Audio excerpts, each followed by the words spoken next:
Sebelum kita mendengarkan firman Tuhan, kita berdoa.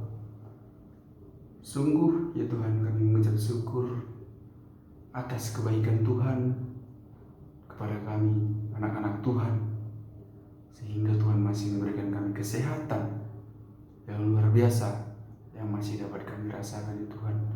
Kami juga mengucap syukur Tuhan atas kehendak Tuhan, atas izin Tuhan masih mengizinkan kami untuk mendengarkan firman Tuhan.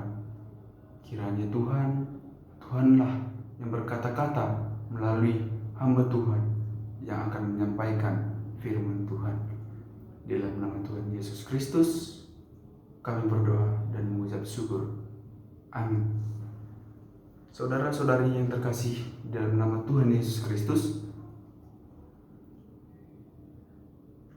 firman Tuhan yang menyapa kita saat ini diambil dari Matius 20 ayat 1 sampai 15. Saya ulangi, firman Tuhan yang menyapa kita saat ini diambil dari Injil Matius 20 ayat 1 sampai 15. Dengan judul perikop perumpamaan tentang orang-orang upahan di kebun anggur. Begini firman Tuhan. Adapun hal kerajaan sorga sama seperti seorang tuan rumah yang pagi-pagi benar keluar mencari pekerja-pekerja untuk kebun anggurnya. Setelah ia sepakat dengan pekerja-pekerja itu mengenai upah sedenar sehari, ia menyuruh mereka ke kebun anggurnya.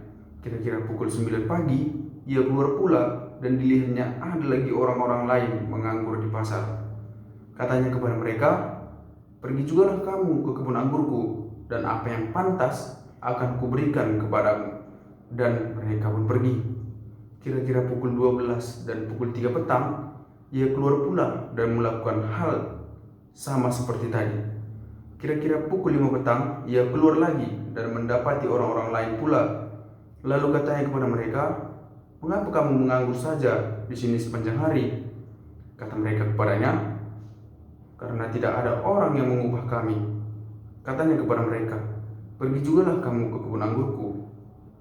Ketika hari malam, tuan itu berkata kepada mandornya, "Panggillah pekerja-pekerja itu dan bayarkanlah upah mereka, mulai dengan mereka yang masuk terakhir hingga mereka yang masuk terdahulu." Maka datanglah mereka yang mulai bekerja kira-kira pukul 5 dan mereka menerima masing-masing 1 dinar. Kemudian datanglah mereka yang masuk terdahulu, sangkanya akan mendapat lebih banyak, tetapi mereka pun menerima masing-masing 1 dinar juga. Ketika mereka menerimanya, mereka bersungut-sungut kepada tuan itu.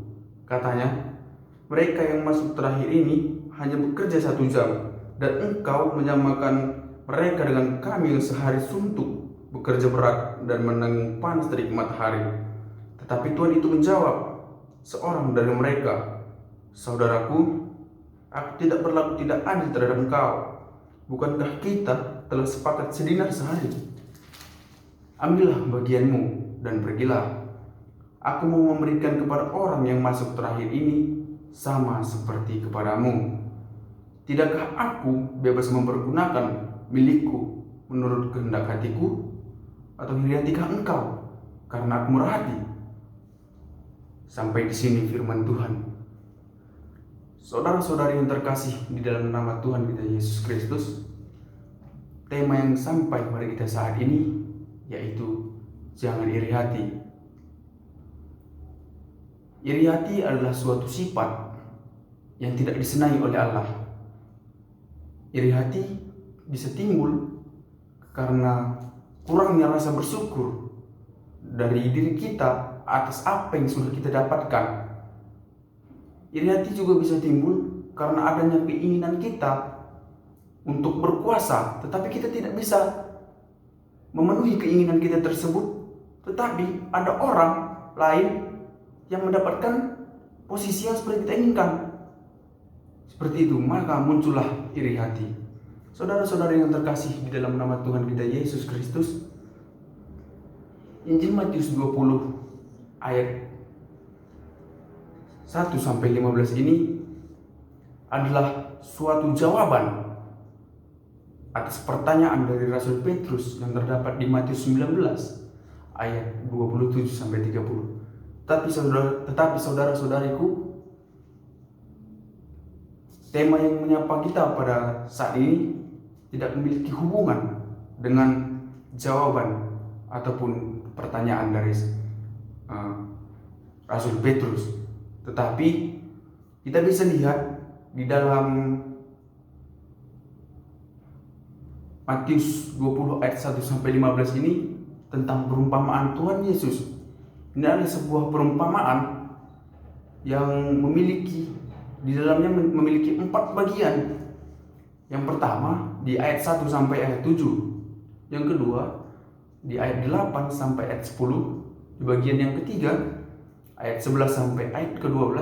Di bagian yang keempat ayat 13 sampai ayat 15. Dan di bagian yang pertama, di sini adalah di mana tuan atau pemilik kebun anggur tersebut berjumpa ataupun mencari para pekerja untuk kebun anggurnya. Setelah itu, tuan anggur tersebut juga memberikan sebuah kesepakatan kepada para pekerja tersebut. Tetapi ada juga yang para pekerja tersebut tidak memiliki kesepakatan apapun terhadap tuan ataupun pemilik anggur tersebut. Di dalam ayat 1 sampai 7 ini, saudara-saudariku, terdapat 3 tipe ataupun 3 sifat seseorang ataupun pekerja yang ada di dalamnya. Seperti yang terdapat di ayat 1 sampai 2 yang ditemukan oleh tuan tersebut pada pagi-pagi benar. Di sini kita dapat melihat bahwasanya ia memiliki sifat yang tidak bersyukur ataupun bisa dibilang iri hati terhadap orang lain, begitu, karena dia merasa dia lebih berhak atas apa yang telah ia lakukan dan orang lain lakukan, karena dia merasa bahwasanya dia bekerja lebih lama akan mendapatkan upah yang lebih besar. Seperti itu, saudara-saudariku. Dia memiliki sifat yang iri dan juga memiliki sifat yang tidak bersyukur. Dia lupa akan kesepakatan yang telah ia sepakati sebelumnya, dan ia lupa sebenarnya siapa dirinya sendiri sebelum Tuhan tersebut memberikan pekerjaan kepadanya. Dan di dalam sifat yang kedua, yaitu pekerja yang kedua yang ditemukan pada pukul 9 pagi dan 12 siang dan juga pada pukul 3 siang.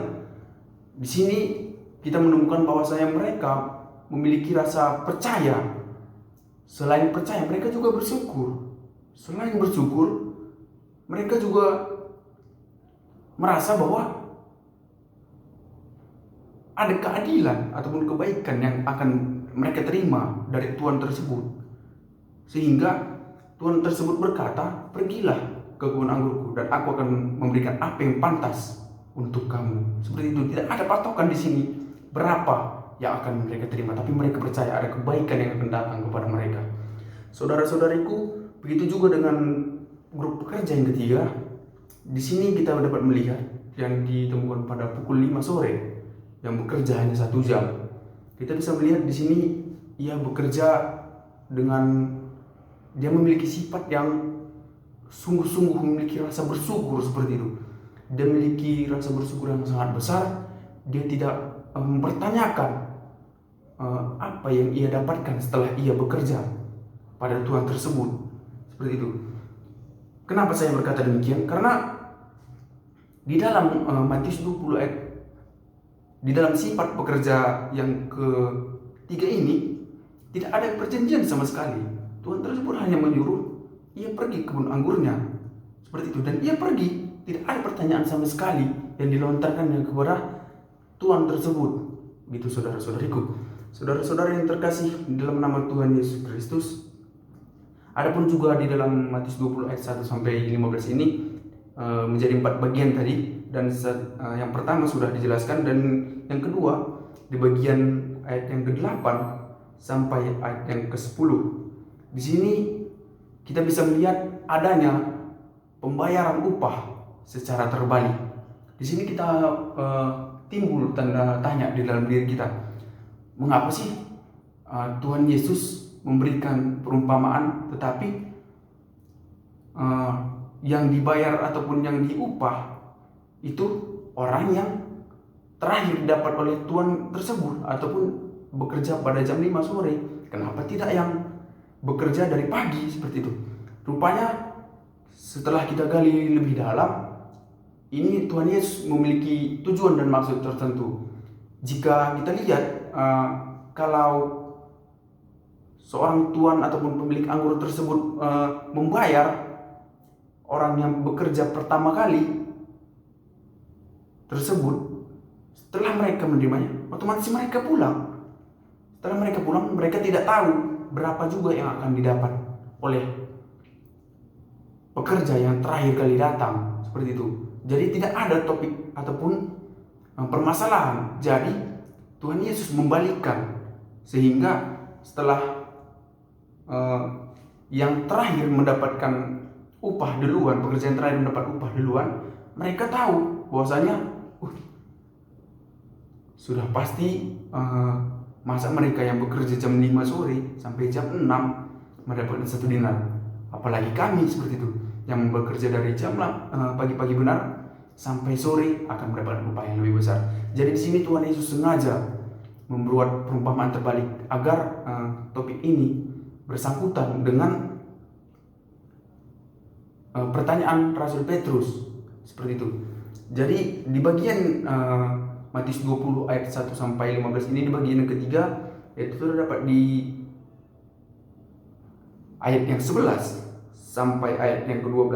Disinilah sudah jelas timbul permasalahan atau adanya rasa iri hati yang sungguh-sungguh tidak diinginkan oleh Allah, seperti itu.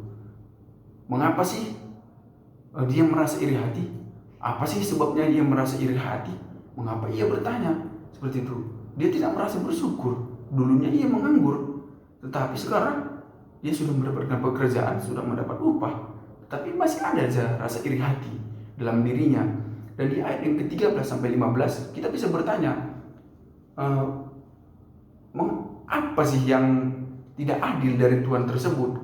Kalau dilogikakan secara kalau dipikirkan diartikan secara logika seperti itu, diartikan secara logika, tidak ada yang tidak adil yang dilakukan oleh Tuhan tersebut, karena ia menjalankan ataupun memberi upah sesuai sama yang setelah ia sepakati kepada pekerja yang pertama tersebut ataupun yang didapatnya pagi-pagi benar. Tidak ada ketidakadilan yang dilakukan dia. Selain itu juga ia memberikan sikap yang memang benar-benar baik kepada orang-orang tersebut. Tidak ada perbandingan ataupun perbedaan karena adanya kesepakatan tersebut, seperti itu. Jadi itulah 4 bagian tersebut, saudara-saudariku. Jadi saudara-saudara yang terkasih di dalam nama Tuhan Yesus Kristus, di dalam Injil Matius 20 ayat 1 sampai 15 ini adalah suatu teguran keras. Selain untuk Rasul Petrus, ini adalah suatu teguran keras juga untuk kita selaku hamba-hamba Tuhan, seperti itu. Di dalam Injil Matius 20 ayat 1 sampai 15 ini memiliki 3 sikap. Yang pertama tadi, tidak merasa bersyukur dan merasa iri hati. Yang kedua, memiliki rasa percaya dan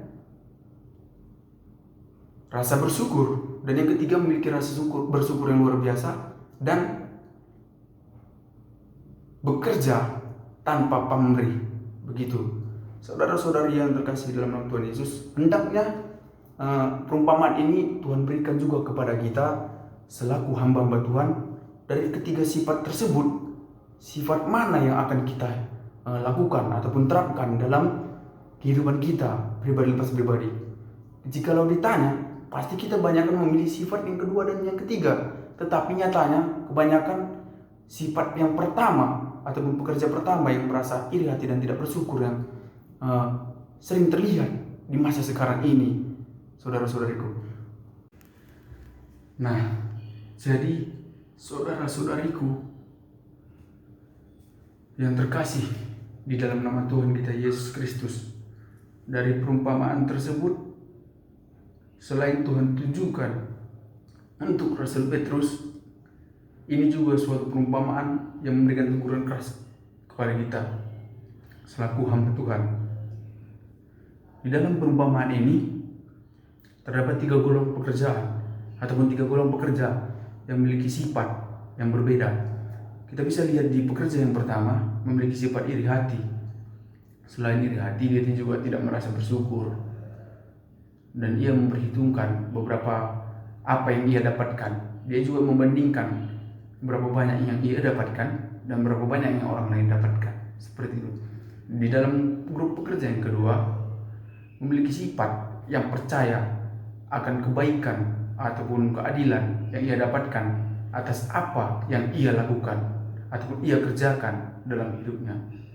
Dan yang pekerja yang ketiga juga tidak jauh beda, memiliki sifat yang merasa selalu bersyukur. Dia tidak lupa siapa dirinya. Dia tidak lupa akan siapa dirinya yang dahulunya ia menganggur, tetapi Tuhan berikan pekerjaan untuk dia. Tetapi walaupun Tuhan berikan pekerjaan kepada dia sehingga ia memiliki rasa percaya yang sungguh luar biasa, ia tidak mempertanyakan apa yang akan ia dapatkan. Walaupun dia hanya bekerja 1 jam, dia tidak bertanya apa yang akan ia dapatkan setelah ia bekerja. Dia tidak mempertanyakan hal itu kepada Tuhan ataupun pemilik kebun anggur tersebut. Jadi saudara-saudari yang terkasih di dalam nama Tuhan Yesus Kristus, janganlah hendaknya kita memiliki sifat yang sama seperti pekerja grup yang pertama, karena hal itu sangat-sangat Allah tidak sukai. Hendaknya di masa muda kita ini selaku hamba Tuhan, kita harus memiliki sifat yang sama seperti pekerja grup yang kedua dan yang ketiga. Walaupun itu sulit, tetapi untuk hal dalam melayani kita harus sanggup untuk melakukan itu kepada Tuhan, sehingga Tuhan memperhitungkan apa yang akan kita lakukan dan apa yang kita dapatkan. Seperti itu. Terutama perumpamaan ini dapat dimasukkan juga ke dalam hal pelayanan, terutama dalam hal melayani Tuhan. Hendaknya kita selalu merasa bersyukur atas segala pemberian yang diberikan Tuhan kepada kita. Bahwasanya kita harus merasa Tuhan itu baik. Tuhan itu selain baik, dia juga adil. Jadi tidak perlu ada sebuah pertanyaan setelah kita meninggalkan segala sesuatu yang kita punya, apa sih yang kita dapat setelah kita mengikut Kristus? Itu tidak perlu keluar pertanyaan seperti itu yang ada dari diri kita. Tetapi hendaknya kita harus selalu percaya kepada Tuhan bahwasanya Tuhan itu baik. Jadi saudara-saudara yang terkasih dalam nama Tuhan Yesus Kristus, marilah saudara-saudariku, hendaknya kita melayani Tuhan tidak dengan rasa iri hati, tetapi sesuatu yang kita lakukan untuk melayani Tuhan itu tanpa pamrih. Jadi jika kita melakukan sesuatu tanpa pamrih, itu pasti akan Tuhan perhitungkan apa yang akan kita lakukan, dan Tuhan akan memberikan upah apa yang pantas untuk kita, saudara-saudariku, sesuai dengan tema kita. Jadi janganlah hendaknya kita di dalam diri kita untuk melayani ada rasa iri hati. Janganlah rasa itu ada pada kita, karena Tuhan tidak menyukainya. Demikian firman Tuhan. Kita bersatu di dalam doa. Sungguh luar biasa Tuhan Yesus. Kami mengucap syukur Tuhan karena firman yang Tuhan berikan kepada kami, karena firman yang telah kami dengarkan. Ya Tuhan, kami juga mengucap syukur atas kebaikan Tuhan. Kiranya saat ini firman yang telah kami dengarkan dapat kami terapkan di dalam kehidupan kami pribadi lepas pribadi, juga di dalam kehidupan kami hari lepas hari.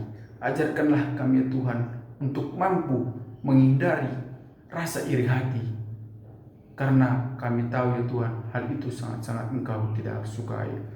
Tuhan Yesus, kami adalah manusia yang tidak luput dari kesalahan dan dosa. Kiranya ya Tuhan, kami mohon pengampunan yang datangnya daripada Tuhan, agar segala berkat yang Tuhan ingin berikan kepada hamba-hamba Tuhan, kepada kami, tidak terhalang oleh dosa yang telah kami perbuat, itu maupun sengaja ataupun tidak disengaja. Tuhan Yesus yang baik, Hanya inilah doa dan permohonan kami. Di dalam nama Tuhan Yesus Kristus kami berdoa dan mengucap syukur. Amin.